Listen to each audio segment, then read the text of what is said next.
Hey, what's up, players? WWE Hall of Famer Teddy Long. I just want to endorse some of my brothers that are doing an outstanding job of podcasts. I'm talking about the first Black Champ podcast, one of the greatest podcasts of all time, and it's growing and growing each and every day. Talking about my man, J.R. Bang and Champ from the Port.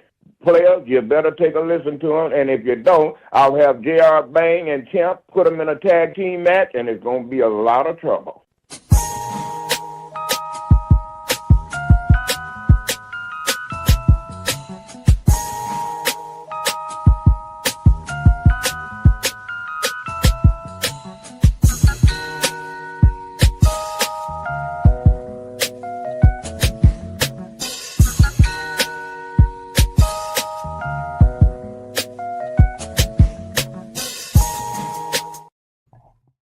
Oh, yes, indeed.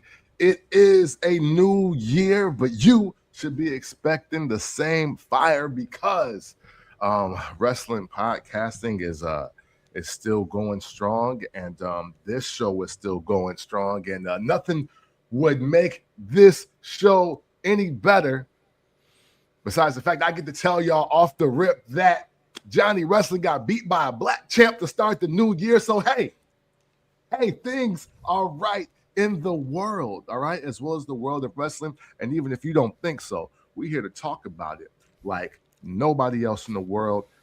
Get ready. It's 2026, and it's time for the first Black Champ podcast. And even when there's no belt in sight, I'm still your podcast Intercontinental Champion, Camp from the Port. Man, wait till you hear the Do We Care segment. And I am J.R. Bang. Make sure you rate, like, subscribe, download to the Barbershop Network, home of First Black Champ. Make sure you follow us on everything, DFBCPOD. Yeah. And I am excited about this 2026. A lot of stuff to talk about, especially as we get into the New Year episodes. We technically had a New Year Part 1 on SmackDown. Tomorrow, Monday, on SmackDown, we have the January 5th edition, the 1-year Netflix anniversary that's going to give us Bron Breakker versus CM Punk for the World Heavyweight Championship. We're going to talk about that. We're also going to talk about some of the things we expect, we'd like to see in 2026.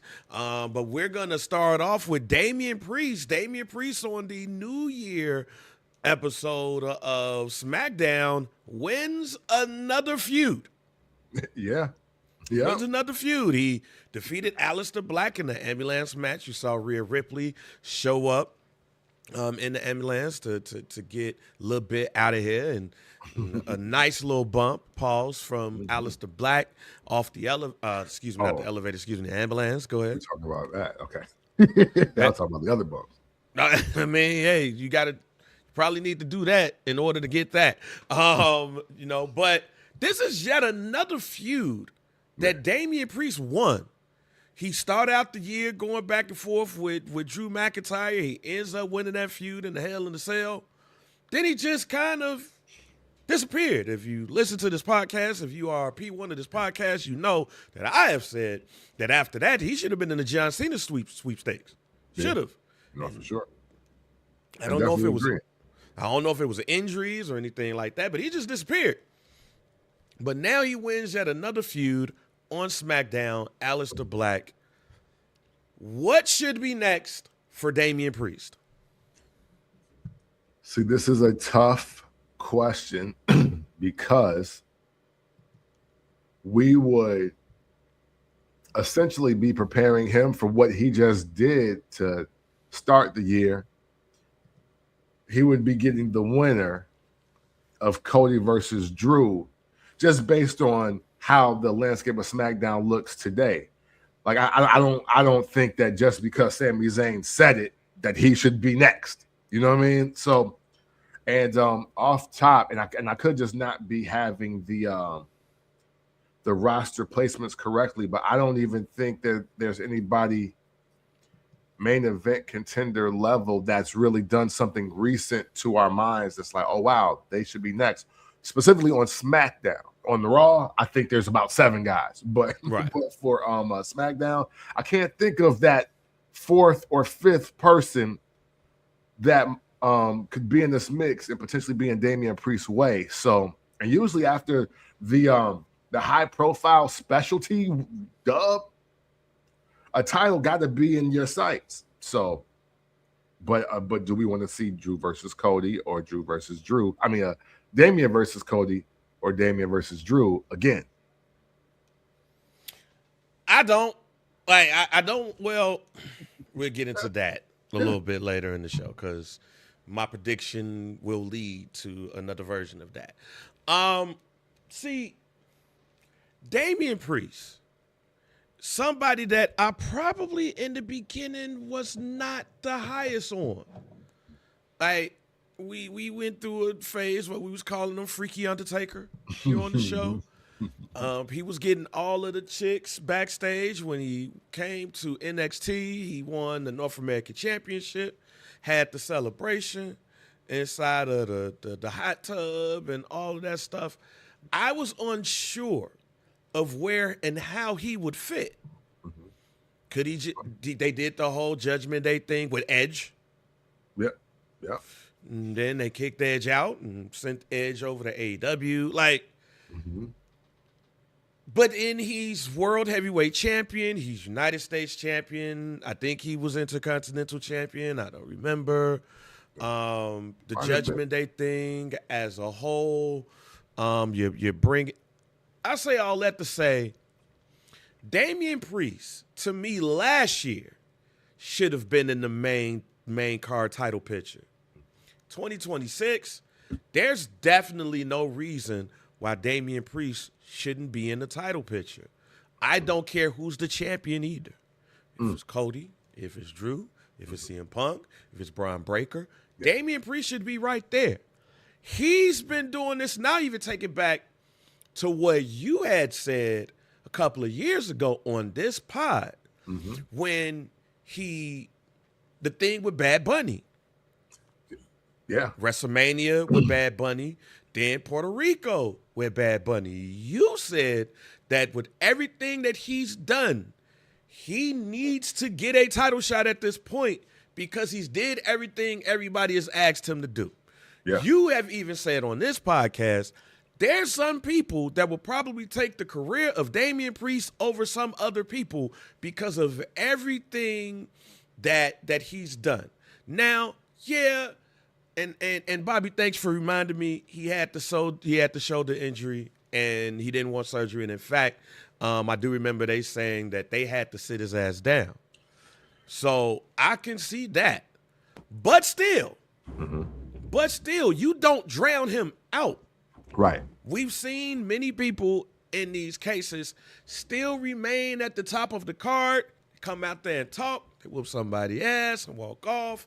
Then when they get healthy, let's just go ahead and get it. So I is just under the thing of, if you ain't going to do nothing with them, stop having them win feuds. Right. High profile feuds for the shows that he's on at that. Exactly. Like now he got to lose some shit because you can't keep putting them in these wins. Hell in a Cell, Drew McIntyre, ambulance match, Aleister Black.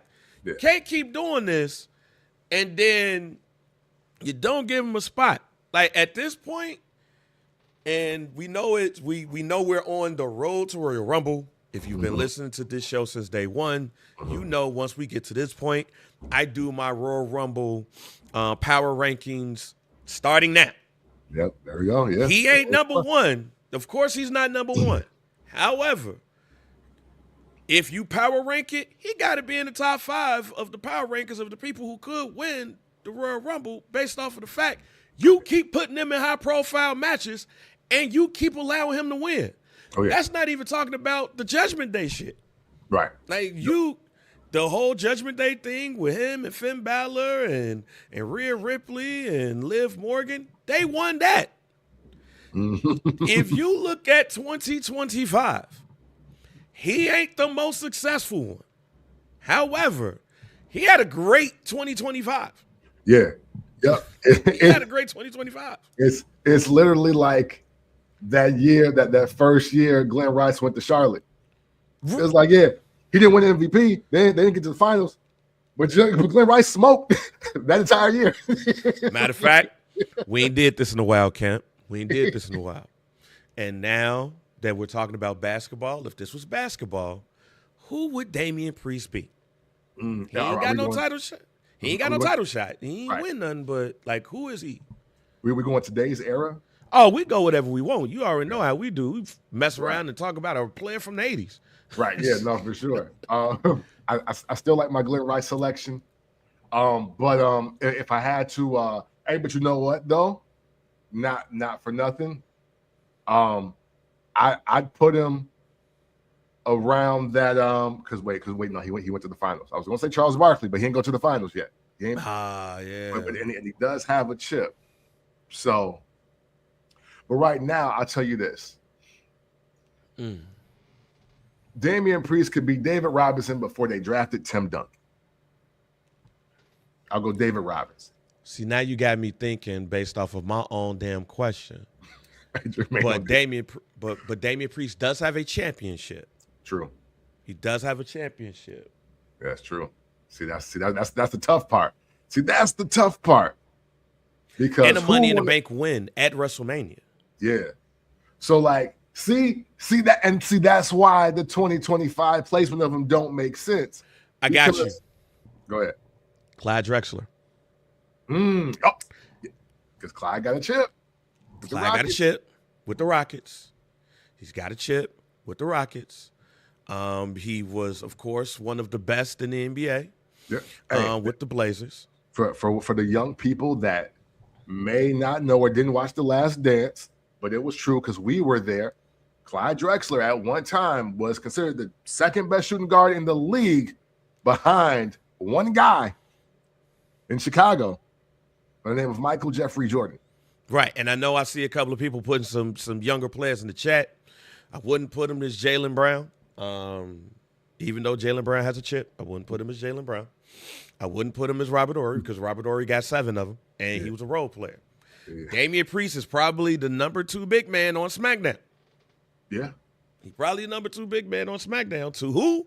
The dude he beat in the feud, Drew McIntyre. Yeah. I wouldn't put him as Jermaine O'Neal because Jermaine O'Neal ain't got no chip. Yep. Grant Hill ain't got no chip either. I'm going to stick with my Clyde Drexler pick. Here's why. Okay. Because I'm going to go out and say that Damien Priest is severely underrated. He could talk on the mic.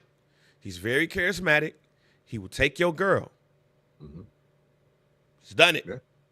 Yeah. Damien Priest is probably almost inching to Batista levels. Okay. Of backstage relationship. Oh, yeah. Hey, Batista is really the DC sniper, y'all. Yeah. Literally. So he's probably inching there because if you even want to look at Rusev and hey, the picture before the match had me dying because I do remember this era, and I was like, "Yeah, that's not his girl. If he's doing that with her and they kicking it, as wrestling buddies." So exactly, Donnie. Caden Carter. He got Lola Vice out here now. They out here rocking matching Yankees jerseys and stuff.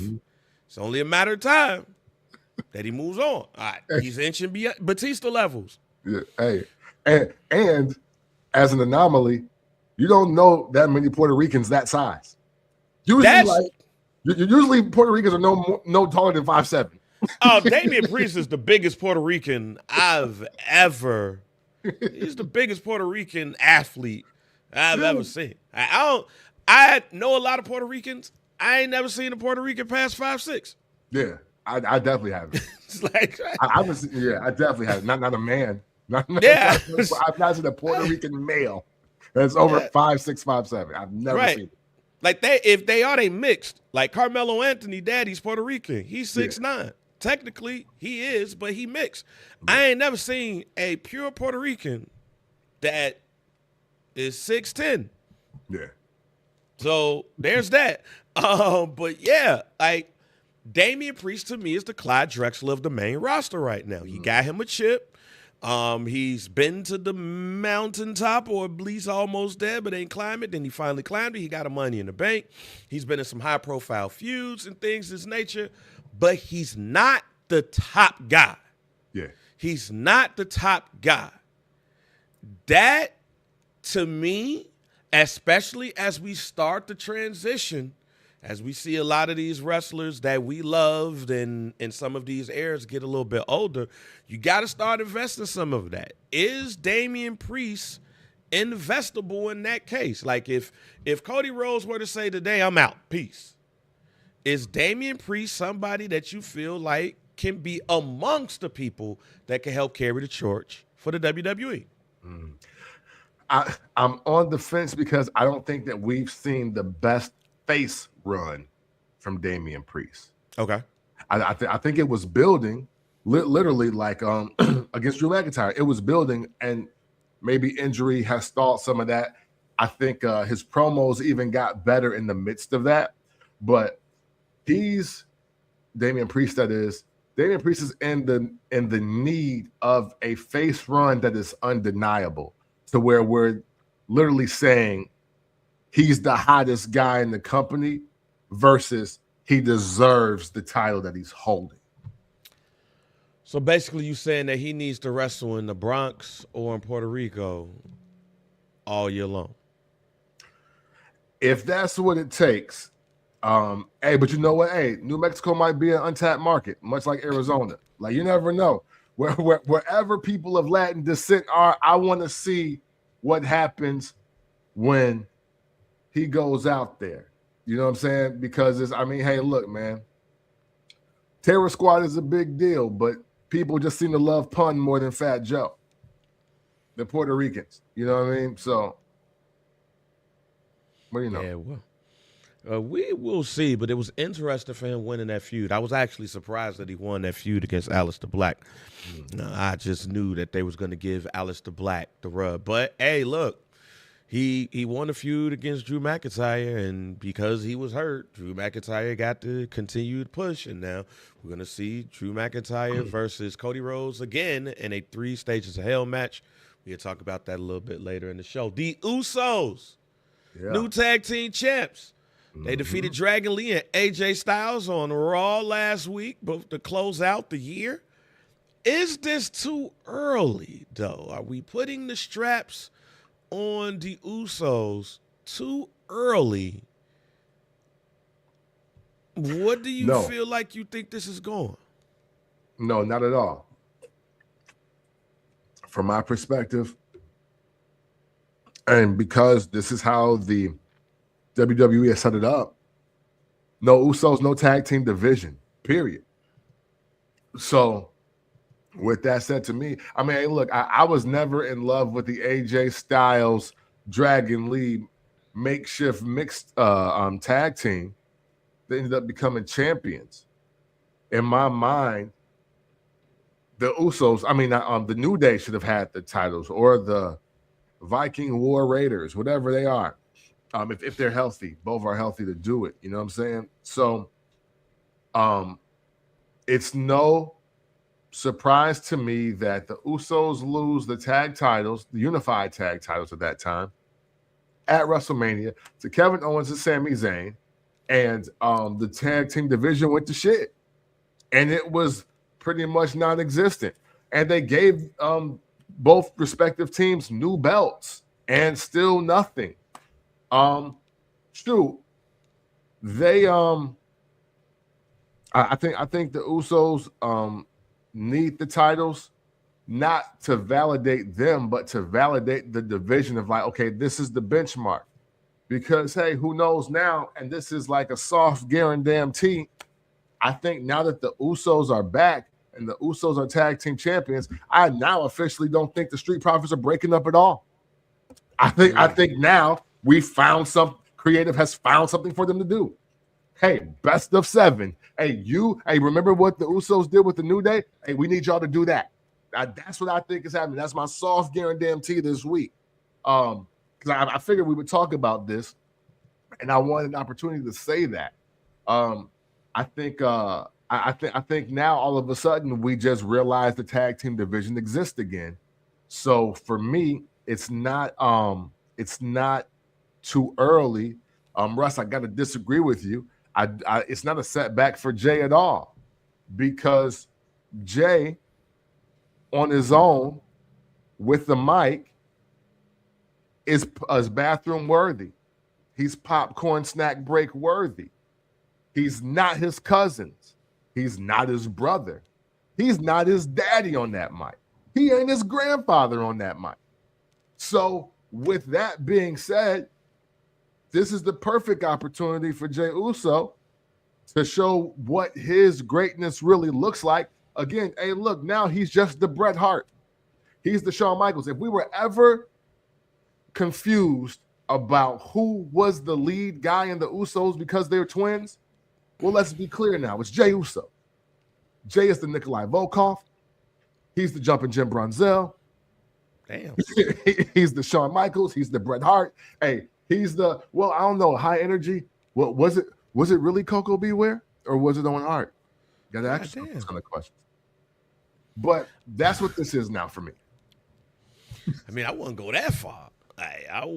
But man, my man said Nikolai Volkov, fam. Like, yeah, but Boris Zukov was not the leader of the Bolsheviks, bro. Come on. I mean, okay. Oh, okay. All right. I get you. Yeah, I'm talking about the Bolsheviks. I'm not talking about Nikolai and Hacksaw Jim Duggan. No, I'm just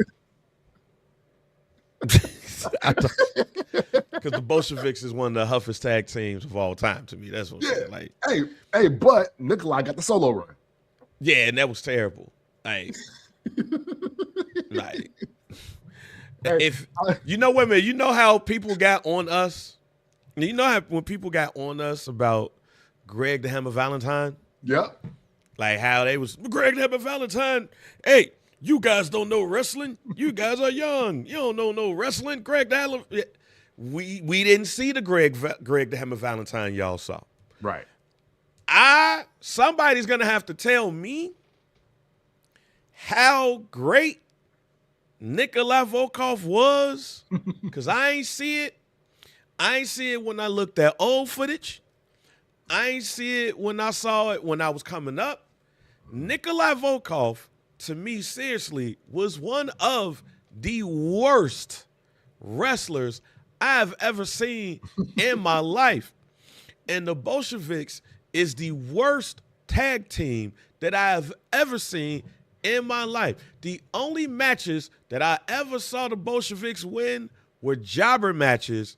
And even then, I was like, yo, Iron Mike Shark and this other dude might win on Superstars. Like, can't nobody say, hey, but them Bolsheviks, like nobody.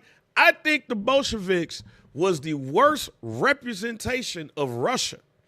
If I was Gorbachev in the 80s, I would have been very pissed at Vince McMahon for saying, that's the tag team y'all got representing us? Right. Where's Nikita Koloff? Right. Where's Ivan? Where's Crusher Khrushchev? I know he's in Demolition, but no, bring him back. This who y'all got representing us? Don't come to Russia, Vince McMahon. If I was Mikhail Gorbachev, like, he was terrible in every which way, especially as a Bolshevik. When they put his ass with the $1 Million Corporation, that made that. Remember when we talked about last week about people making shit look worse or bad? Yeah. Nikolai Volkov being in the $1 Million Corporation made them look bad. They had that man in a fake vest with a dollar sign on there. They let his hair grow a little bit out. His hair grow out a little bit, and he was just out there taking pins. Nah, fam. That's why when you said Nikolai Volkov, I was like, wait a minute, hold on. Yeah. I have never in my life seen anything good in the ring with Nikolai Volkov. We gonna need Jonathan Hood to say, hey, man, he was in Mid-South. Nikolai Volkov from Mid-South. Y'all don't know nothing about that. Like, we gonna need that. Because there's nothing. I mean nothing. Y'all got on us about Greg Valentine. Yeah. And here's the thing. I know anything past 1986, don't watch. You're not gonna enjoy Greg the Hammer Valentine. No. He broke what? Tito Santana leg. I shared a video in the First Black Champ group and him suplexing Pedro Morales. And Pedro Morales sold that bitch like he was about to die. Look, I get y'all on the Greg the Hammer Valentine, but there's one wrestler that y'all will never, ever say, hey, yo, go check out this match with such and so at this place in 1982. And you'll think differently. That's Nikita Koloff. He is the worst. No, hey, I would not pick him on a wrestling video game and try to take him to the championship. What is his finishing move? What is Nikita Koloff's finishing move? Somebody tell me. What was it? Yeah, I have no idea what Nikolai Volkov's finisher was. I'm literally trying to think. I can't. I don't know if it was a hold or a slam or nothing. I literally don't know. Was a bear? Was a headbutt? Wildly enough, that might have been. Was a shoulder breaker? All things considered, I definitely do have Nikolai Volkov 2 tiers lower than Greg the Hammer Valentine, but I'm not budging on my Greg the Hammer Valentine take. Hey, because all that's happened in the last couple of years is the same 3 clips. Y'all better show me some shit that I ain't never seen. See, Russ, talking about the standing backbreaker. Yeah, he's the worst. All right, he's the worst. Backbreaker. They don't even have that move on 2K, do they? Right. They don't even have that. Like you can't even do that. Like, you know who I thought Nikolai Volkov was? Frankenstein. Oh God. So if anybody try to come on here and watch this and be like, but Greg Hammer Valentine. Yeah, no. I'll be like, okay, I feel you. I get you. But if you come on here and say Nikita Koloff, like, y'all lying. Yeah, you need to firmly get the fuck out of here. That's what the truth ain't in you. And we're not talking about jobbers. We're talking about. Hey, listen. Hold up. I'm sorry. Go Russ, hey, Russ, you about to get people riled up. You about to get people riled up. This is a PN News podcast. Because off the rip, I got PN News on the tier with Greg Valentine. So I don't know what you. But this is a PN News pod. Not saying that he was a great wrestler, because he wasn't. Yeah. But he was entertaining. Exactly. Yo, baby, yo. Yeah, he was right. He was entertaining. Yeah. He had a finishing move where I knew. In fact, hey, look, to keep it a buck, Bronson Reed's finishing move is PN News. Yes, it is. Thank you. You just get on the top rope and just smack. Like, ain't no wasting time. Just I promise on my life, I was about to say the exact same thing. So yeah, Bronson Reed, PN News. Yeah. Finisher. The only thing that Bronson Reed don't do is yo baby, yo. Yeah. Yeah. Hey. They too big ass minority splash of somebody. It's the same shit. Same shit, y'all. Yeah. Hey, you damn And the right. thing is, I'm not a fan of his wrestling, but he was entertaining to me because he was one of the fat boys, in my opinion. Yeah, absolutely. Oh, man, Prince Marky D. Prince Marky D out here wrestling. Yo, baby, yo. He got the little cute chicks walking down the ring with him saying, yo, baby, trying to rap. Come up in the place, it's PN News. And that was entertaining to me at 9. All right. Yeah, you know who was not entertaining to me at 9? Nikolai Volkov. There's nothing. Nothing ever at all. There's nothing. Did you want to know who Nikita Koloff is? He's man. Like, that's the clumsiest. Look, we could go on the whole. I digress. We just went on a rant and that thing. But Nikita Koloff is the worst, fam. It's nothing. Sure. I've not seen a match where I was just like, hey man, that was an entertaining battle. Right. Yeah, said no one. Now, with the AJ Styles thing, now we start the retirement tour. Okay. And I feel like we're going to get AJ Styles and Gunther. We know how that's going in. Yeah. if we just using Gunther to retire everybody. And he ain't win. AJ Styles ain't winning this feud. But I saw something on the internet. I don't know if it was is accurate or not. Mm-hmm. But they said that AJ Styles will, by the end of his tenure with the WWE, wrestled more matches with the WWE than he did with TNA, which caught me by surprise. Mm-hmm. And stuff that would even be mentioned.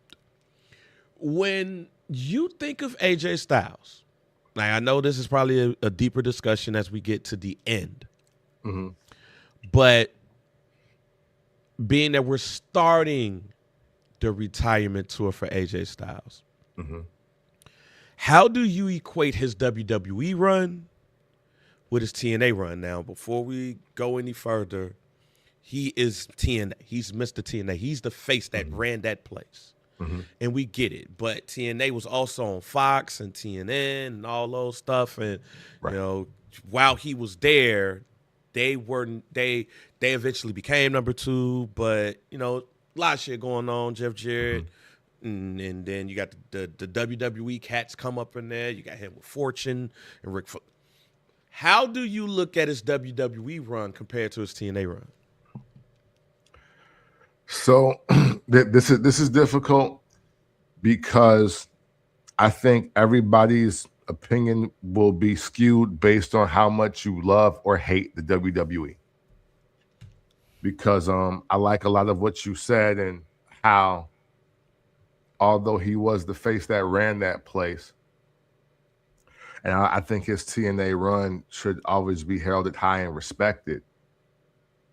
Even to this day, though, people tend to associate all of the WWE or WCW legends that end up going over there to, quote, keep the lights on as far as the entertainment value, as far as the box office appeal, as far as the ticket sales. And so I look at that, and then I look at AJ Styles' debut Royal Rumble and what that meant moving forward. And how at that stage in his career, nobody could play in AJ's face like he wouldn't one of the greats, like already. And literally, I think what we saw the last one is 2026. So it's about 10 years. If what was that, the 20? I forget what Royal Rumble that was. I think it was the 2016 Rumble. 26, yeah.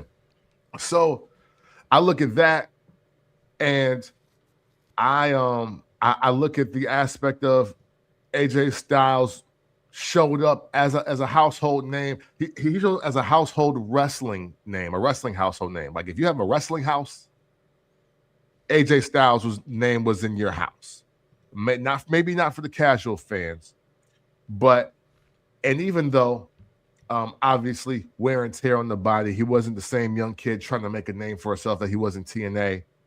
I think that we as a collective had enough flashes of greatness that if we really looked at it, you could easily say that AJ Styles' run in the WWE rivals, if not, is a lot better. Well, not a lot better. I'm sorry. Rivals or is not better than his TNA run, only because after all of those matches, after all the things that he did in TNA, people were like, man, but like wait in 5 years, or wait when he get a chance to do this, or he's better than John Cena right now. If they were to ever do this, this would happen. And we didn't get to see it in that 2004 real time, 2003, 2005. We didn't get to see it in that real time, but I do think that everything that AJ brought to the WWE, especially in those first, I'll say 3 to 4 years, like that was a hell of a run if we really like look at it with the correct lens. And I think depending on how you feel about the WWE will affect that. You know how much Vince McMahon had to love AJ Styles? He let him go over on John Cena. Twice. His first night in the WWE, he gave him a humongous rub at the Royal Rumble. Yeah, you could say that AJ Styles had the better matches in TNA. You can. But in the grand scheme of things, do cats really care about his matches with Christopher Daniels? Pure wrestling fans do. The one of the greatest matches I've ever seen is him, Kurt Angle, and Samoa Joe. Bar none. But if a tree falls in the forest, do you hear it? You have all-timers with John Cena. And that's why I'm gonna stick at. I'm not gonna go no further than that. Here's why. Because the guy that went to TNA and made a name for himself went over against the GOAT in the GOAT's home. Vince McMahon don't do that. Yeah. We was talking about Sting last week and how Russ was talking about, hey, Sting should have went over on. He let AJ Styles do it. Yeah. Yeah. And it shows me how and AJ Styles is a smaller guy. Yeah. Like AJ Styles ain't 6'5", 280. Yeah. He ain't Goldberg. When you look at people who made a name for themselves in another organization and came to the WWE, this is past the golden era. So let's take it to 95. Let's go 95.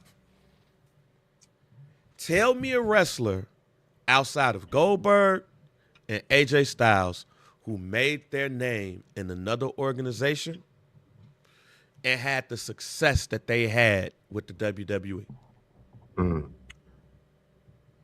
If to really to I don't my instant thought was Booker T, but that's the only one though. He's literally the only one. Yeah, that's the only one.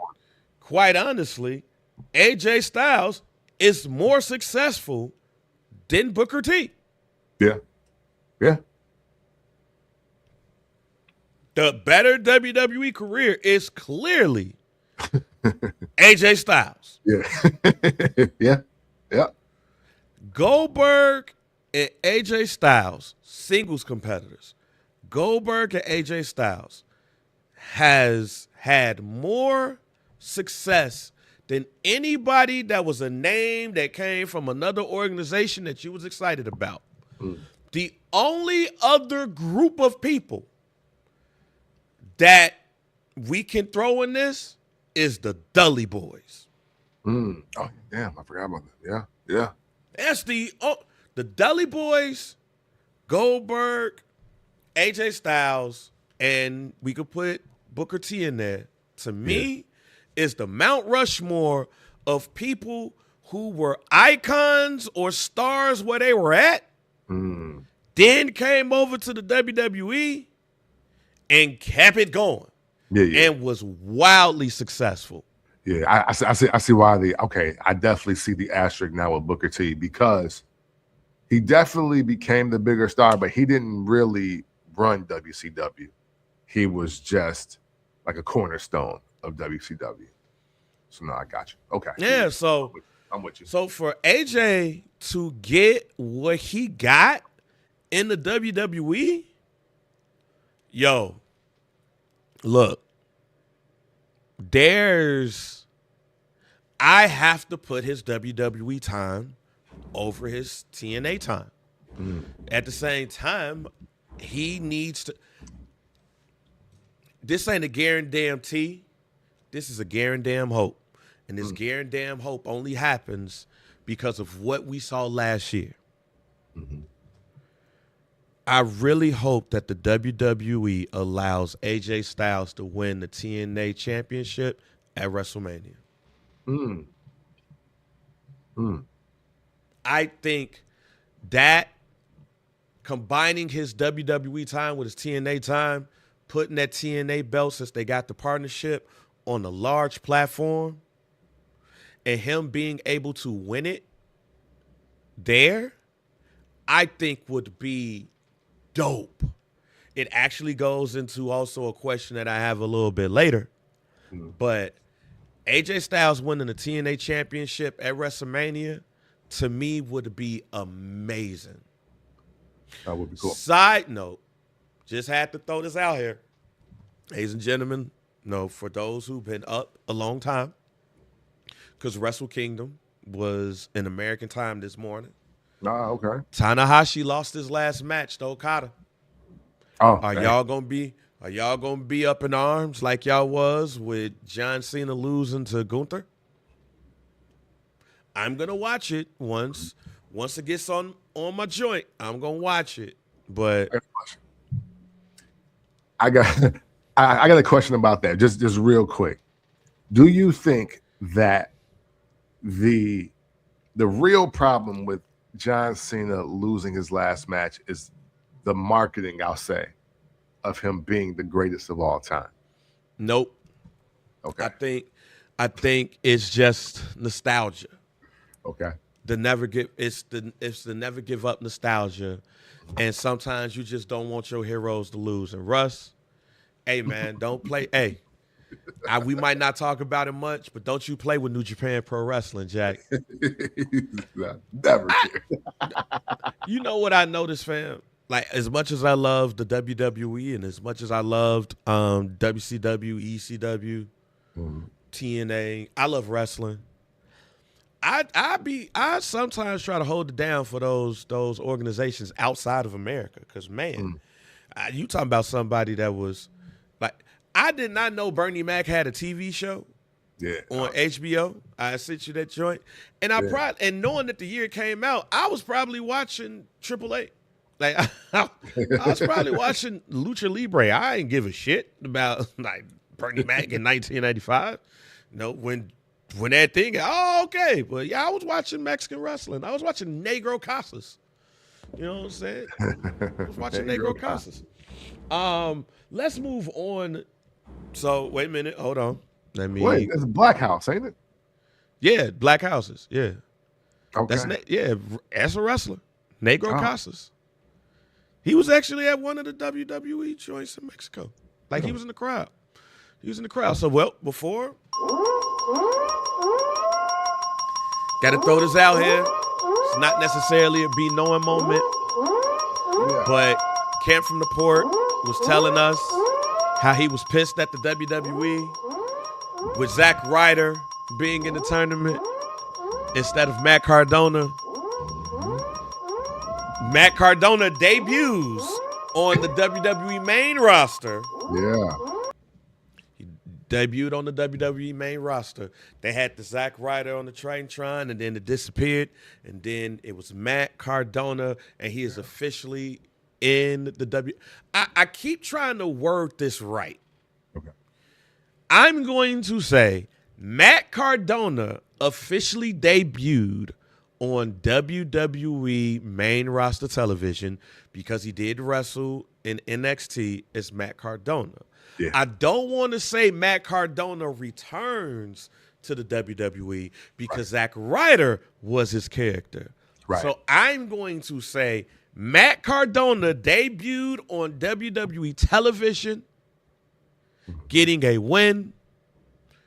What do you feel like the future is for Matt Cardona? And what would you do with Pauls? What would you do if you was running creative with Matt Cardona? Man, so this is tricky. This is tricky in the WWE because everything about the Matt Cardona resume says that we should be priming and prepping him for a feud that will end. For a feud with Cody Rhodes in like the spring of 26. Everything about his resume outside of the WWE says that. However, in the WWE, we got to make a decision on if we fuck with Matt Cardona or LA Knight. Yeah. Because they're damn near the same wrestler. They're damn near the same wrestler, but LA Knight is just so much more over with the fans. So, man, and I don't mean it as a slight. Hey, listen, this is one of the only shows that exists in wrestling podcasting, just world, universe, if you will, that had one person say, hey, this LA Knight guy, if they do it right. Yeah, let me just say it. Camp from the Port is the only person that I know that when LA Knight was in NWA, he was like, yo, this LA Knight, there's two people that he will get that from me, and that is LA Knight, and Ricky Starks. Yeah. Now, Ricky Saints. He is the one, while they was in NWA, was there early before anybody was talking about them on a regular basis. Yeah. So I was when I watched NWA Power and I saw Eli Drake and I was like, yo, we got something here. Much like I'm on Thrillbilly, Silas, my guy Silas. I'm just throwing it out there. But man, it's Cody Rhodes, if he is going to keep the title, then I want to see Cody Rhodes go on the dude bro run, right? So you gotta face LA Knight, you gotta face Matt Cardona, like all the dude bros. Hey, Austin Theory, he's another dude bro. Let's see with the division. You know what I'm saying? Like, get him against all the dude bros. Bron Breakker's the king of the dude bros.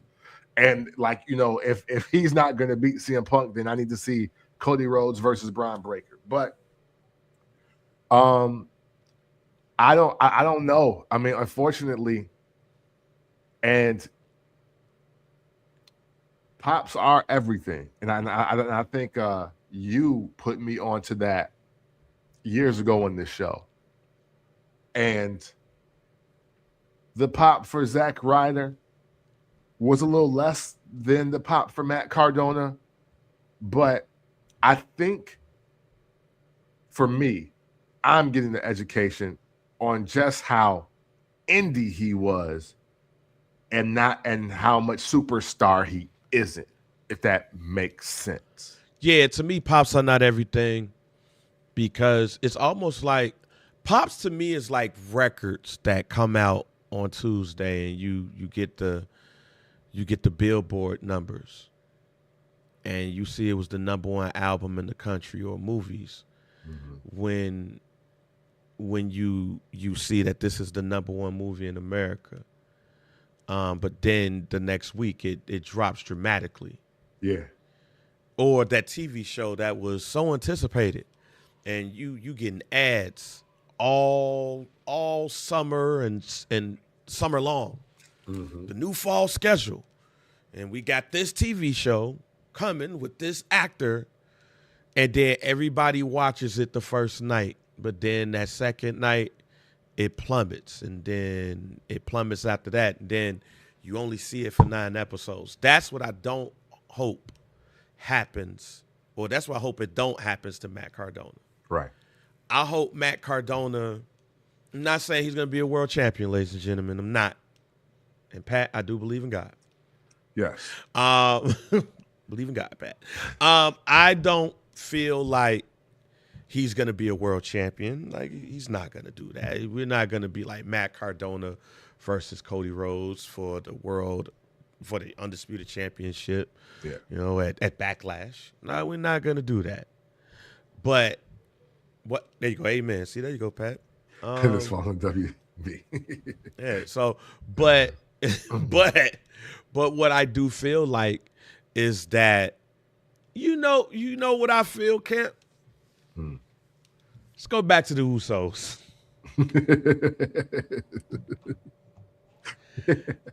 What did I say last week that my concern was? Do you remember what I said last week about my concern about the Usos? Oh, If man. you put the championship on them early? No, you know what? No, go ahead, run it back. I think I remember. I want to get it super wrong. Who they gonna wrestle after you won the championship? After you take the championship off of Dragon Lee and AJ Styles, who you gonna wrestle? Now, Finn Balor said he trying to bring the title back to the Judgment Day, so JD McDonough hurt. That's gone. Yeah. You raised an interesting thought with the Street Profits, because I would love to see the Street Profits versus the Usos. But guess what? I would not be surprised we get. Oh, them versus the War Raiders, the War Viking experience rating. Oh, okay. No. The Usos versus LA Knight, and Matt Cardona. Hey, man, dude, bros. Like, what was my man? The Hype Bros. It ain't gonna be here. The remix Hype Bros. I think I would not be shocked or surprised that come WrestleMania, we got to put LA Knight on this card. We got to put Matt Cardona on this card. Usos got the championship. I would not be surprised if it's Matt Cardona and LA Knight, versus the Usos for the World Tag Team Championships. Man, you said it. At this point in time, LA Knight and Matt Cardona is the same person. And who wrestled who during the John Cena tournament? Matt Cardona and LA Knight. Yeah. What is it for Matt Cardona to do, and what is it for LA Knight to do? Nothing at this point. Spoiler alert, LA Knight is going to be on one of my picks for 2026. You'll find out when in a little bit. But there's nothing, and I mean nothing, for either of those two to do at this point. And as you said, they're similar. Let's put them together. How to win the tag team championships. They could win it on Raw. I don't even know the champ on SmackDown. The 6. Oh, yeah, the white. Oh, they ain't beating them. Yeah. I don't want to see Matt Cardona and LA Knight versus the crazy white folks. LA Knight, Matt Cardona versus the Usos. Jay Uso and LA Knight don't like each other. Matt Cardona like, I got you, bro. Jimmy Uso like, I got you, bro. I don't want to see Jimmy versus Jay Uso part 2. Yeah. And I don't want to see LA Knight versus Matt Cardona part 2. Yeah. Put them together. Wrestle for the tag team championships. Do that. Man, it's unfortunately like this is. Yeah, I mean, unfortunately they are two sides of the same wrestler. Yeah.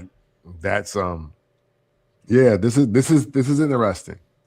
Yeah. This is interesting. I'll say that. And hey man, best of blessings to both of those brothers, man. That's what I got. That's what I got. Yeah. All because, right. I mean, maybe if they had Cardona on Raw, I'd feel differently. But both on SmackDown. Oh wait, no. LA Knight is on Raw. Maybe that might. I don't know. They might recalibrate because the transfer portal. I don't know. I'll stick to what I said. Best of blessings to both of y'all. We hope you're doing the best decision for your family, even if your career don't get to where we think it should go. Yeah. All right, let's get to 2026. It is starting off hot. Yeah. Cody Rhodes, Drew McIntyre, 3 stages of hell match. And I feel like I kind of predicted this last week. The first stage will be a standard wrestling match.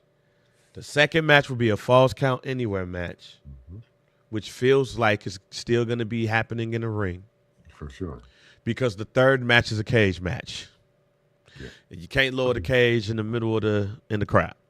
So I feel like they're going to fight in the crowd, but the pin is going to happen there. And the third will be a cage match. So I'll start off, Kent, just to get this out the way. Let's do it. Cody Rhodes will win the standard wrestling match. Yeah. Drew McIntyre will win the falls count anywhere match. Okay. And this is my guarantee. My first of 2026. The winner of the undisputed title and new world undisputed champion will be Drew McIntyre. Now, Bobby, we are on the same page. If Drew does not win, he is the Kevin Owens version of this feud. I just don't think it's going to happen. I think that they're going to need a shock to happen on Netflix or the USA Network. And it's not like Cody can't get that belt back at the Royal Rumble. But I do believe that Drew McIntyre will win the undisputed World Heavyweight Championship in Berlin. The same place that he has been jagged. I think Drew McIntyre is going to they can't bring him to Berlin and have him lose that title match again. I think that would be worse than him just losing to Cody all of these times. They're going to be in Berlin. I am going to give my first guarantee that Drew McIntyre walks out of that arena the world champion. You know, when we closed the year out, the year being 2025, I didn't really give Drew McIntyre a shot and was wondering, like, what is he going to do after he loses this feud? But then I watched him burn the picture of Cody and his daddy, Dusty Rhodes, in the middle of the ring and take his time burning it in his face. And the fact that Cody Rhodes was just like over emotional, but he didn't try to like spit in his face. and because Drew McIntyre didn't like try to slap the shit out of him or try to claymore him while his hands were like held back and his arms were held. I was like, you know what? I think Drew McIntyre gonna win this match. Because that was a super villain move. It was a super villain move. We're gonna burn the picture of you and your dad when you first got here. Matter of fact, they were about to set up the segment where Randy Orton was about to slap your daddy in the face right in front of you. You ain't gonna do shit. I'm burning that picture. Yeah. And they did it. And that just made me think. I was like, wait a minute now. And thank you for hipping me, because I didn't realize where SmackDown was going to be on the night. I didn't realize that. So, yeah, man. Listen. A great shock to the system, because I unfortunately got Raw going a couple different ways now. I also think that Drew McIntyre is going to win this match. I think he's going to win this match. And not just because it's long overdue for him to win the title, because he's been raising hell. He's been beating everybody. And he's been taking some uncharacteristic L's. So this is the time for him to at least get that moment of like, you know what? No, this is my receipt. So I don't think you're wrong at all. I got Drew McIntyre winning this match as well. And it's literally, I changed my mind after the segment on SmackDown. I was well prepared to come in here and say, nah, I don't see it happening. But after the SmackDown segment, nah, I gotta change my mind. And he picked the stipulation. Yeah. So this would be like his third time, I think, going to Berlin and losing. Second or third. I don't see the WWE doing this to him twice in Berlin. I could see if this match was anywhere else, I would not pick Drew McIntyre to go over on Cody Rhodes. But the fact that it's in Berlin and he's already wrestled at the Bash at Berlin and didn't win. And maybe I'm forgetting some. I might not. But didn't he wrestle Didn't he wrestle Sheamus and didn't win in Berlin or overseas? Yeah, I want to say it had to have been Sheamus because that was after CM Punk, wasn't it? I picking Drew because I can't see them doing this to him in Germany again. Yeah. Hey, and Damien, to answer your question, if he does win, why the hell should we give a damn now? That's literally why. So we'll give a damn. Like that's the conundrum that we're in, because check this out. Do you care more if Cody just beats Drew McIntyre again? No, or do you care if Drew finally beats Cody Rhodes? I care if Drew finally beats Cody Rhodes. It's like, damn, about goddamn time, y'all pulled the trigger. You pulled it in not his hometown, but you did it in Europe. Mm-hmm. This is a good opportunity to do it. And you still got the Royal Rumble coming. He can lose it there. In fact, let me ask you, and I'll let this go in the chat. Mm-hmm. Cody Rhodes wins next Friday. The Royal Rumble is coming out in February. Who does Cody Rhodes wrestle? If Drew McIntyre loses, it's definitely going to be that. I could see Cody Rhodes losing, taking 2 weeks off, and then saying, yo, I want my rematch at Royal Rumble.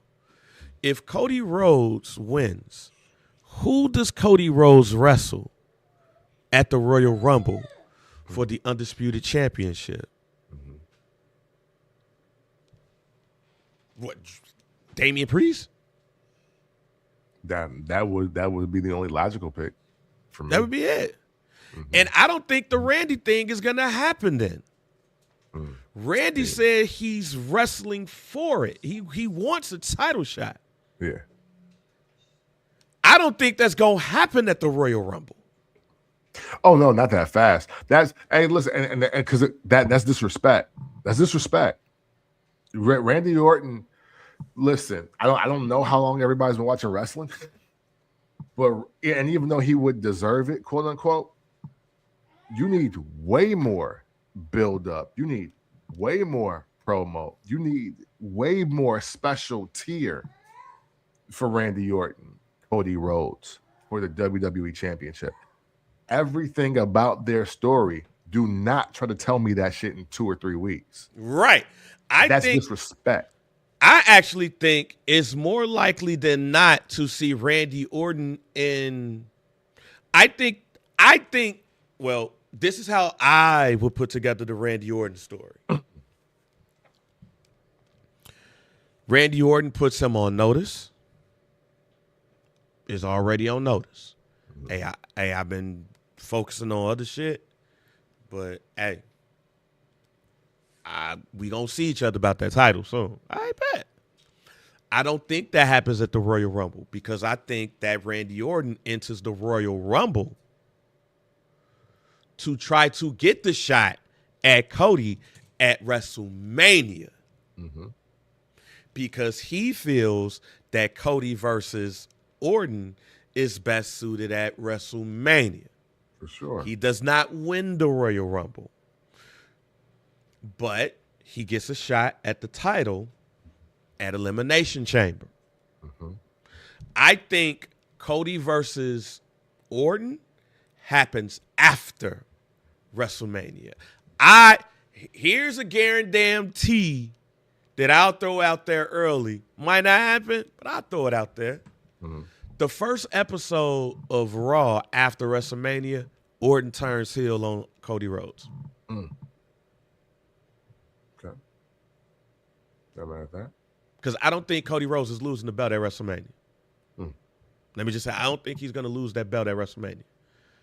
I think it's I think it's probably more likely to be Cody versus Roman 3. Mm. And Cody wins. He wins the rubber match. And the next night on Raw, boom, I kind of let y'all in on who I think is going to win the Royal Rumble too. But but I do believe that Cody wins, and at the night after the Raw after WrestleMania, Orton turns on Cody. He turns heel. Because here's my thought to this. You can't have Cody versus you can't have Cody versus Randy Keith Orton with both of them being faces. Oh, for sure not. So something has to happen in order for Orton to truly become a heel. And if that is the case, Orton has to turn heel. Unless he's going to turn heel on Friday, which I don't think is going to happen. No. I think it's more likely than not that Orton turns heel the night after WrestleMania, and that's when we get Orton versus Cody. And oddly enough, Cody loses the belt to Orton. Because what is the next step for Randall Keith Orton when it comes to the title picture? He was won by 15 times. So that's my thought there. What do you feel like, however, Cody Rhodes versus Drew McIntyre? Are you going to stick with me? No, you just want to make it official. You stick with me, Drew McIntyre. You're new. Yeah, no, absolutely. I'm rolling. I'm rolling, and the only deviation I have is that maybe he keeps it till Elimination Chamber.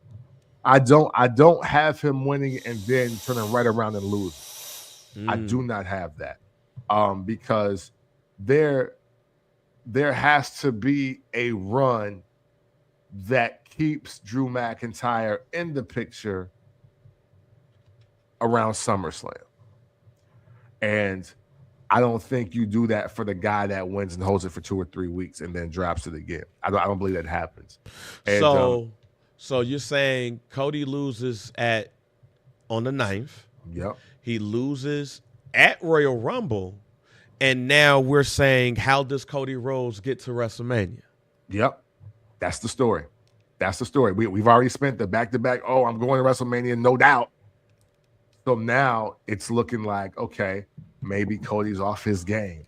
Maybe Cody is part-time. Maybe he's out of gas. He doesn't he couldn't hold on to the title long enough. And now, just like the first Black Champ podcast told you first, we finally got the fuck you and your daddy feud. We finally got it. And now he's gonna lose. So now, what does Cody Rhodes do? What does QB1 do when you can't cry about you and your daddy in your dreams? You're healthy. Seth Rollins ain't here. You beat Roman Reigns twice, but yet you still ain't at WrestleMania. Now what's motivating you to get to WrestleMania? Now what's that story? Because people could say, Royal Rumble, yeah, but you won twice, but hey, oh well. Now what are you gonna do?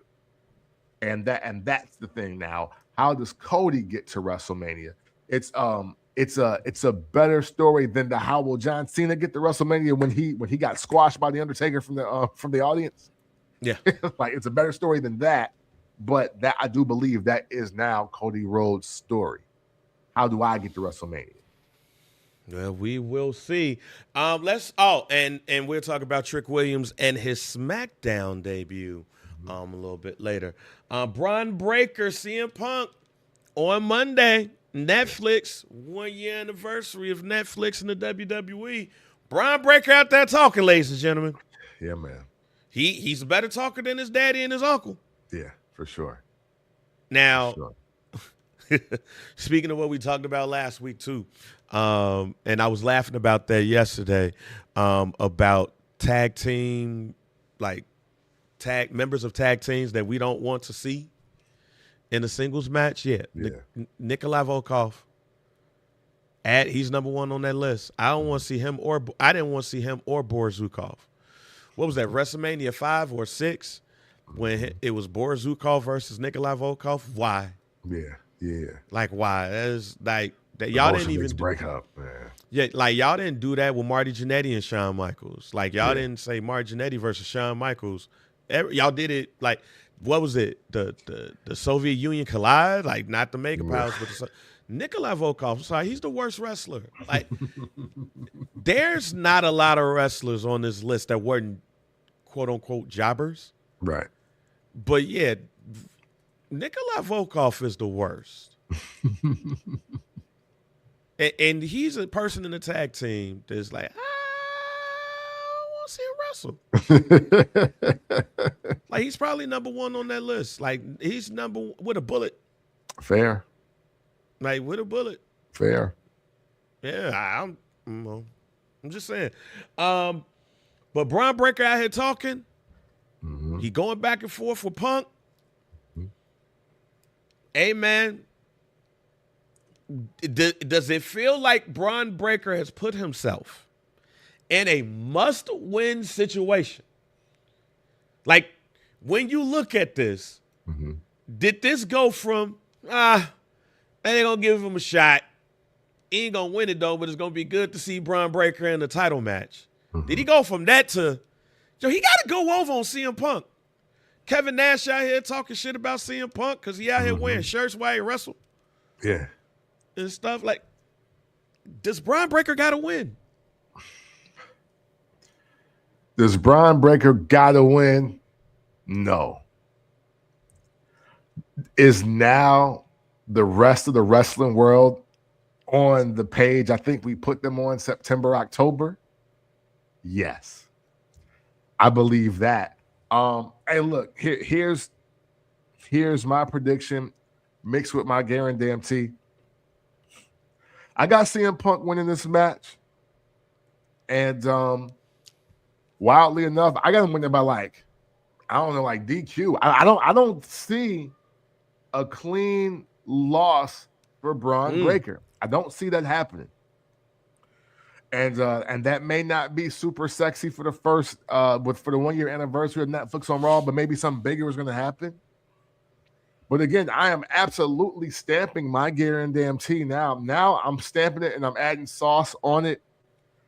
Bron Breakker is going to main event night one of WrestleMania, and he is going to leave the world champion or the WWE champion. It don't even matter.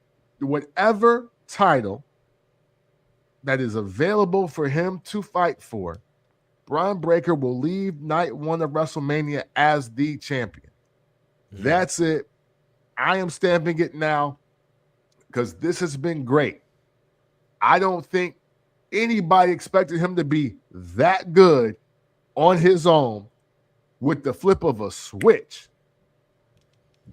If you even look at Paul Heyman's face during that promo 2 weeks ago, he was like, oh, wait, why am I here? I don't got to say anything now. This kid has officially got it. And why I'm picking CM Punk? Let's rewind. Receipts and payoffs are real in wrestling. That Drew McIntyre, CM Punk, Hell in a Cell match arguably might go down as one of the best matches of this decade, let alone that year. This is the payoff. Drew and Punk being world champs, face champ, got your heel champ, got a strong champ for Raw, got a strong champ for SmackDown. That's the payoff. That's what I'm calling. And that's why I'm putting it the way I'm putting it. So you give them the first quarter. But when that second quarter comes, hey, and even if it's Bron Breakker versus CM Punk again, I got CM Punk getting his ass beat in his first solo main event match at WrestleMania against Bron Breakker. Because I don't think we've seen any of that coming. And I don't think that they prepared for Bron Breakker to be that good. And now it's almost to the point where like, ooh, what do you do now when WrestleMania is on the line and not just your first world title is on the line? I do believe that they've put Bron Breakker in the position where he got to win on Monday for various reasons. One, I'm going to say what I said last week. Again, there's no reason for Austin Theory to be in the Vision. It's not.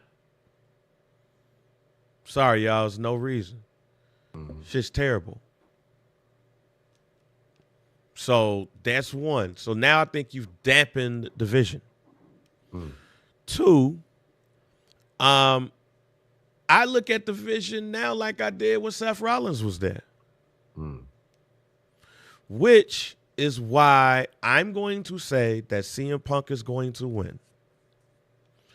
It's not going to be a clean win because Seth Rollins is going to cost Bron Breakker the championship. I'm not saying Seth Rollins going to be there. His music might come on and the crowd go wild and Bron Breakker gets distracted and then CM Punk gets the win. But that, if that happens, is going to turn the Bron Breakker into the monster that we want to see. And I would not be surprised if Bron Breakker is your 2026 Royal Rumble winner. But I believe that CM Punk wins through some chicanery, keeps the belt, and Bron goes nuts. And he turns into a version of his uncle and his daddy. An uncontrollable dog.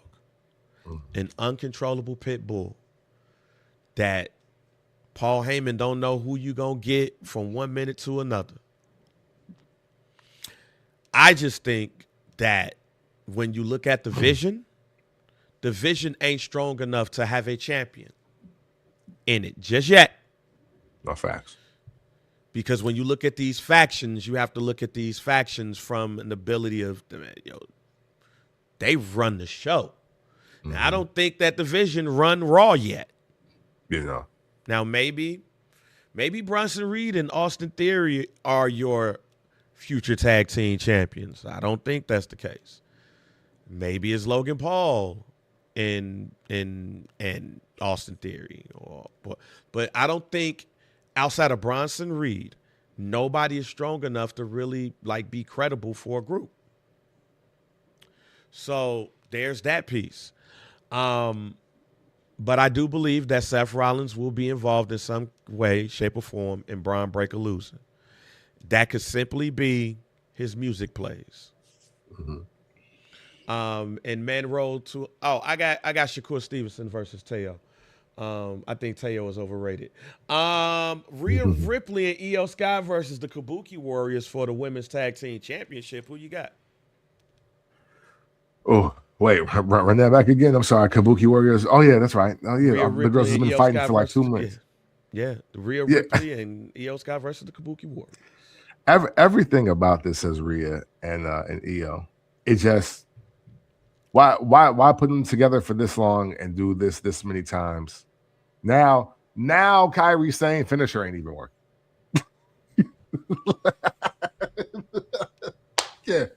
yeah, Rhea and Io. Not that I'm ever mad at that, but it's just like they really could have did this on SmackDown. Yeah. I got Rhea Ripley and Io Sky as well. Becky Lynch and surprisingly an engaging feud with Maxine Dupree. Yeah.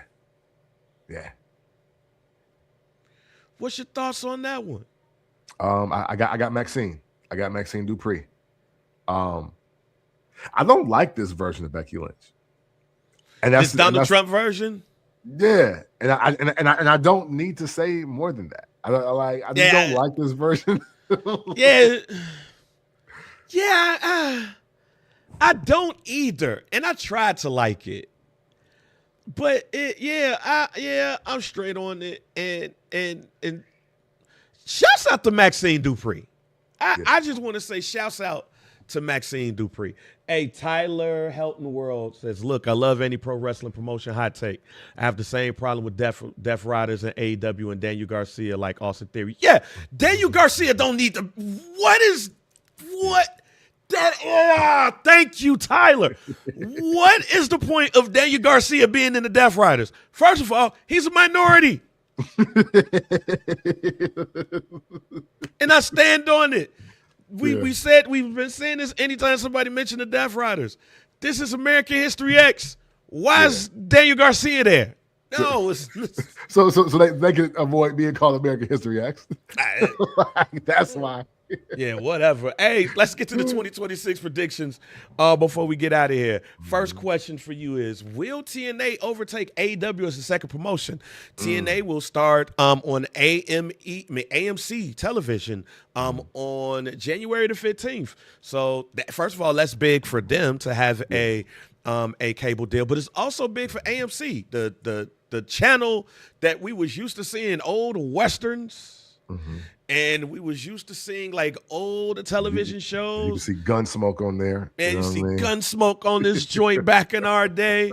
Now you get to see like, I think Breaking Bad was on AMC, but like you get this what else? A couple other shows. That's some other shit. No, but now you got a lot of TV shows. They got Shudder. They got the horror channel, so this is, Shudder is AMC, So this is big for not only TNA, but this is big for AMC, to have wrestling on there. And there's a lot of people, including TNA, that believes that they could compete with AEW as being the second promotion. Now, and Shawn Michaels and NXT might have something to say about that. But what are your thoughts? Depending on how much AJ Styles burn they get, yes. If not, I'm going to give AEW the respect of the people that they have. I'm going to give them the respect of their roster to say that not quite yet. However, I mean, listen, if I was TNA with the affiliations that I have, knowing that AJ Styles is going to retire, I'm milking it. I'm going to milk the clock. I'm going to do whatever I can. We're going to book blockbuster shit as much as we can. So is it highly possible? Yes. But I'm gonna give that's the caveat. Where does AJ Styles go in 2026? I think that answers that question. I think now more than ever with TNA, AEW, and when you add NXT into it, I am happy to see that there's multiple organizations that's competing right now. As I've said on this podcast before, I'll say it again. The WWE is not the WWE no more. It's TKO. TKO. So I believe that TKO looks at WWE as the ESPN of wrestling. So I don't think that they look at them in the same tier as their own promotion, NXT, along with TNA and AEW. So I think there's a lot of room between all of those three, even if you add NWA into the fold, because I expect one of your breakout stars to be somebody from NWA. So I feel like that there's definitely a possibility. It's really dependent on how AMC does when it comes to wrestling. That we're used to seeing critically acclaimed programming on this channel. Now we get to see wrestling. So we're going to see how they push and promote this product and how the WWE will help them with that. Surprise returns. It is already looks like that Chris Jericho is going to be in the WWE soon. If you listen to Jonathan Coachman, it's not going to be Monday. But we don't know. But Chris Jericho looks like he's going to sign with the WWE for his retirement tour, whatever. But could you see any surprise returns? Or do you feel like it's somebody that can, I won't necessarily say break out, but somebody who was probably popping that ain't popping no more that you can see get that push? Well, first, I want to say, see, this is why your first question about AEW versus TNA is a thing.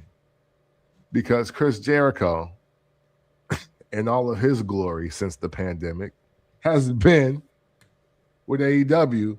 But now that he's planning to retire, he's leaving to go to the WWE. See, this is the problem. And Tony, maybe this is a problem that you need to fix somehow. Because, listen, see, this makes the Sting thing look bad. Sorry, I'm sidetracked on all of this, but that's a problem. But let me answer. I'm sorry. Repeat your question. I had to say that, but repeat your question to me so I can answer your question. Is there anybody that can make a surprise return to an organization, or somebody who has not been good that makes a surprise jump back into the top of the card or popping? No. Wrestling is not set up that way this year. Right? Like wrestling's not set up that way. You'd have to, the young talent is so abundant that everybody that's young talent ain't even getting their shine. Like, we're thankful that they finally hit the switch on Carmelo Hayes. Now, you think about how we were talking about Carmelo Hayes just 3 years ago. So with that said, ain't no come here and now you hit. Like, like we can't do that. It's not it's like wrestling is just not set up that way. Not even for the women. There's legit every weight class, every tenure, every organization. There's 7 people in the way. Like legit. There's 7 people legit in your way, and that's counting your champions. So I don't see it going quite that way for anybody.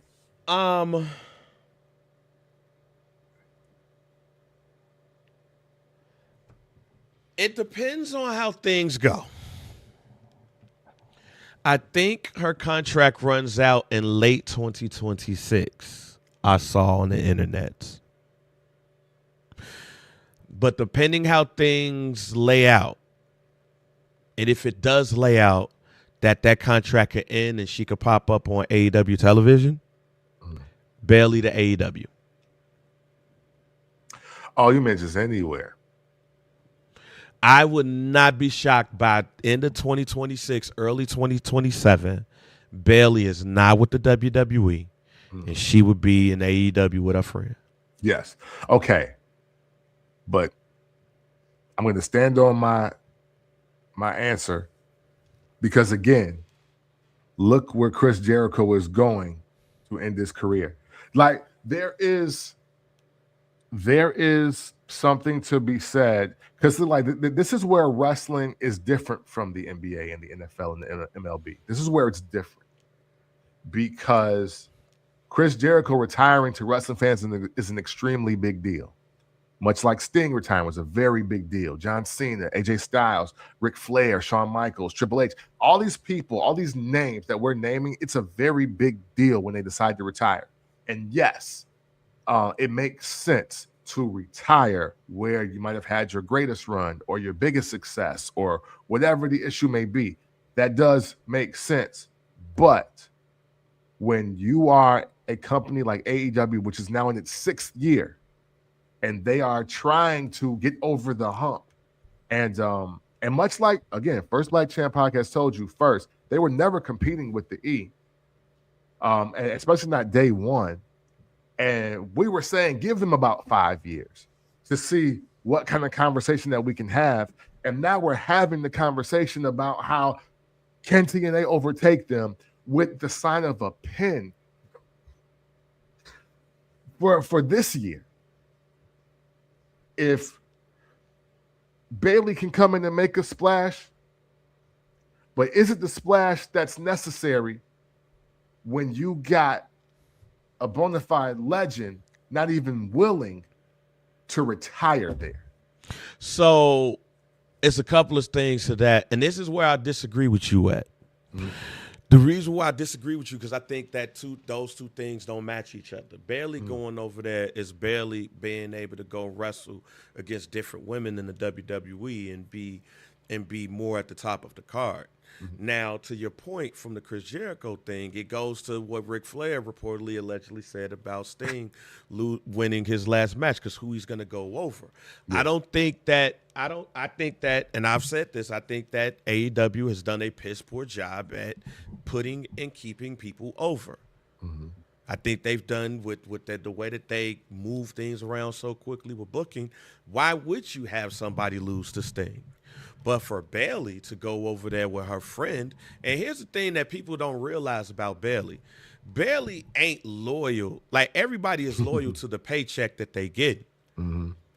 But Bayley be everywhere. Bayley be outside, fam. Bayley go visit AEW. Bayley be visiting NW. Bayley just did an event that invited women across all areas to train and had some coaching sessions and all of that. Bayley likes wrestling. Yeah. And if Bayley sees about not only her best friend in this business, but other people, that she gonna slide over that. So that's what I said. I can see Bayley, when her contract runs out, go over there, because she could come back. That's the other thing, and depending on how old y'all are, y'all don't remember those days where, Owen Hart was in WCW for 2 matches. I remember seeing it on World Championship Wrestling. You see people go back and forth. I like that. I can't wait for the day when I'm like, oh shit, he signed over there. Oh shit, he came back. So, and not just big names, so I'm with that. Breakout star outside of WWE, AEW. So this could be NXT, this could be TNA, this could be NWA, this could be AAA. Breakout star for 2026. Breakout star, and so now, is there any like caveats to that, like no main events, no title matches, no caveats? Who you think would be a breakout star? Well, outside of AEW, WWE, so no caveats to this. Okay. Man, I don't know. I'll be honest. I mean, granted, I'm a tad out the loop the last 8 to 12 weeks. I've been a tad out the loop, so I don't want to give. I'll do it for you, Thrill Billy. Oh, okay. So we can't count my mans. Yeah, I said outside of WWE, AEW. Okay, yeah. No, hey, man, Silas, Thrill Billy. Yeah. Hey, that's been my pick forever now. Yeah, Silas Mason. I'll go Silas Mason, Thrill Billy. Yeah. Yeah. That's it. Yeah, like I can see him being in another organization after this year. I think he's gonna. I think there's some people that I think that's gonna have one of those years in some of these smaller organizations, or like TNA, that's going to move up. Kobe Carino, and there's a couple of other people in New Japan. I forgot my man's name that quick. Clark Connors. Clark Connors is somebody, whether it's an NXT or an AEW, like that I think could have a big 2026 and have a breakout year and stuff like that. So that's Clark Connors' name.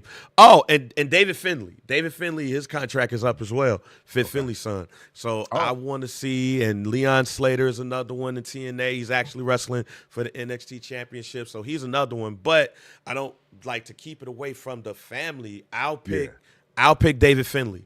I'll pick David Finlay, whether it's an NXT or whether it is an AEW. I expect him to have a big 2026. Now, who will be the breakout star 2026? They must not have won a title. So you can't pick Carmelo Hayes. He won the United States Championship. Right. You can't pick some of these people because they've won championships and things of that nature. They must not have won a championship. Damn. Because even Javon Evans has won something. So, oh man,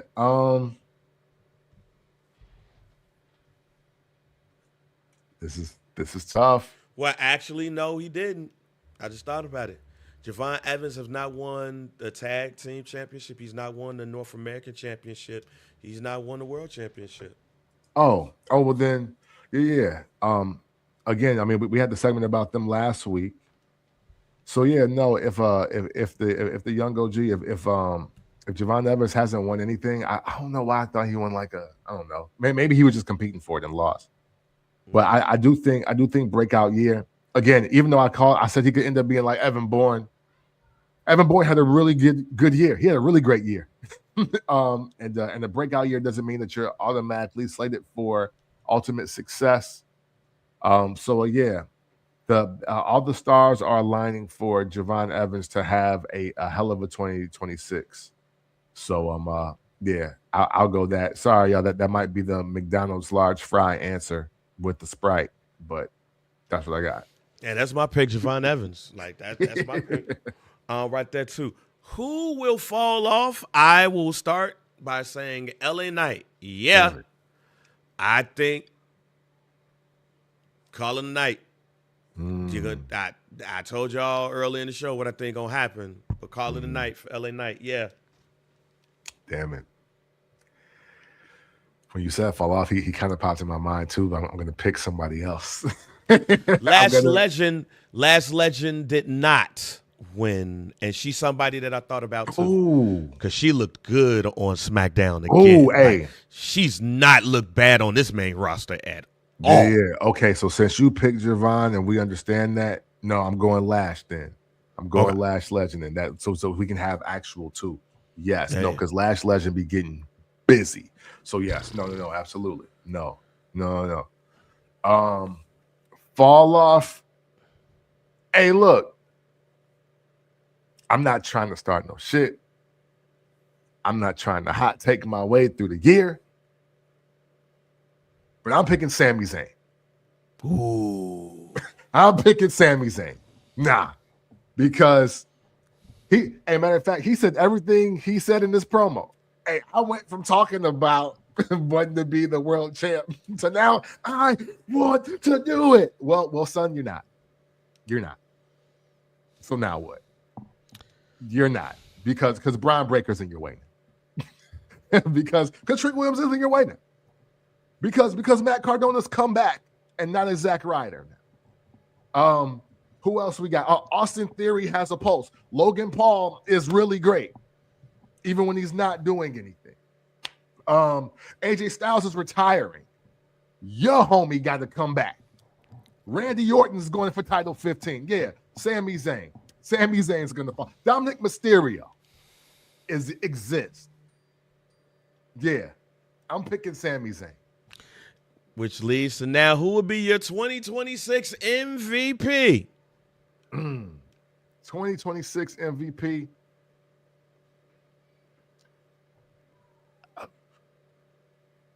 I got a toss up. Between Dominic Mysterio and Bron Breakker. I got a toss up between one of them because even though I don't see Dominic Mysterio having a very prominent role in WrestleMania, I don't think that he'll stop creating moments for the year of 2026. You don't see who? I don't see Dominic Mysterio having a major moment at WrestleMania, nigga. But I'm sorry, major role as far as like main eventing. I'm sorry. Dominic Mysterio is my pick. If we do not have, let me just say this now. Right. If there's not a mask and title with if there is not a mask and career versus hair and title match at WrestleMania, Rey Mysterio versus Dominic Mysterio, you failed, Paul. There needs to be a mask and career Rey Mysterio hair and title Dominic Mysterio for the AAA Mega Championship at WrestleMania. And Dominic needs to go over. Retire your daddy. That alone will, for me, give Dominic Mysterio MVP of 2026. Okay. That is my pick.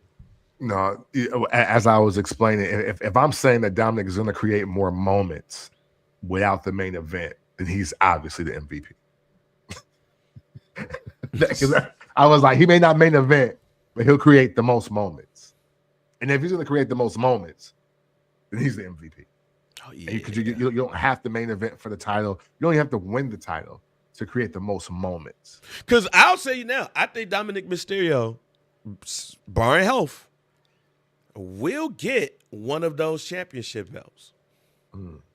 I think in 2026, he's going to touch one of them belts. Might not have it long, but he's going to touch one of them. Okay. Right. Who you got as MVP? I was a toss up between Bron and Dominic, but I'm gonna go moments and I'm gonna go Dom. Okay. Well, we're going to go ahead and make this segment quick. Y'all already know what it is. This is Do We Care? Real quick, let's start with Trick Williams. Trick Williams looked like he's going to feud in some way, shape, or form. Sami Zayn, do we care about the feud between Trick, Willie, and his Lemon Pepper Steppers and Sami Zayn? I don't think we care about the feud. I think we cared about Trick Williams debuting. I don't know if the crowd did because the crowd didn't necessarily pop. I don't know if it was the crowd or piped in, whooped that trick. But either way it go. That's true. That's true. But either way it goes, Sami Zayn can have a great match with a broomstick. So Trick Willie, get ready. Julia regained the United States Championship against Chelsea Green. Do we care? No. No. Because Julia's not interesting.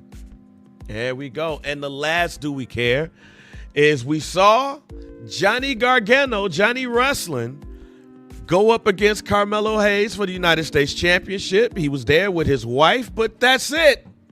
That was all. And then news came out that Tommaso Ciampa does not plan on renewing his WWE contract, so they're phasing him out of television. Do we care about Johnny Wrestling without Ciampa? Hell no, we don't care. We don't never care about Johnny Wrestling without Tommaso Ciampa. Hey, listen, his best matches are with him and against him. So fuck him. You know what I'm saying? Like, that's all that matters. All right, hey, look, man. Said we was going to make that quick. Look, man, thank you all for tuning in to the first episode of the First Black Champ of 2026. This is going to be a great year. I am claiming it, not just for us professionally for this podcast, but personally. We are going to continue to give you all some great content. So make sure you follow us on everything, the FBC POD and the Barbershop Network. Shouts out to Scott and the gang. Kemp, pass it on over to you. Yes, sir. Hey, man, we thank y'all. And hey, Russ, we thank you too, even though you're the lone person that cares about Johnny Wrestling. It is what it is, man. You know what I'm saying? We appreciate you. Hey, best of blessings to everybody into the new year as we talk new life and new wrestling, man. Everything that you do to contribute to the community is greatly appreciated. So never stop doing it. And always know that if you ever want to talk about wrestling in an unconventional way, you do so by checking out the First Black Champ podcast. It's the pick with the VP, DOC, and we are out. And yeah, we're going to bookend it with Fuck Johnny Wrestling.